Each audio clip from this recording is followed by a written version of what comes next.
there is a new filter in town.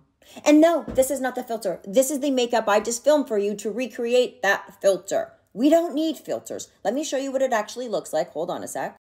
Okay, this is the filter. It's beautiful, but it is fake as... So here's the thing. These filters all have something in common.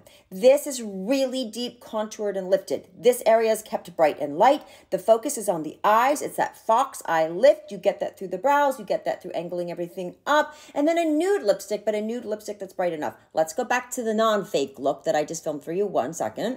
There we go. Here's me. So we did all those same things. We just did it in a more manageable, wearable, easy to recreate way. The drama is through here. We lifted, we snatched, kept this light, but not crazy light. The eyes have lift and pull and fox. There are no lashes on there. I'm not doing lashes. Do you want to do lashes every day? I don't. The lip is nude, but a little bit bright. It's a beautiful peachy color. So this video tutorial is on deck for you. It needs to be edited. It's 10 minutes long. I'm going to get it down to like 4 minutes, 5 minutes, because who wants to watch a 10-minute video? Not me, and probably not you. Hi, I'm Kat. I'm 51 years old. I'm your new beauty bestie. You do not need a filter. You just need to recreate these looks, and you're going to do that by following me.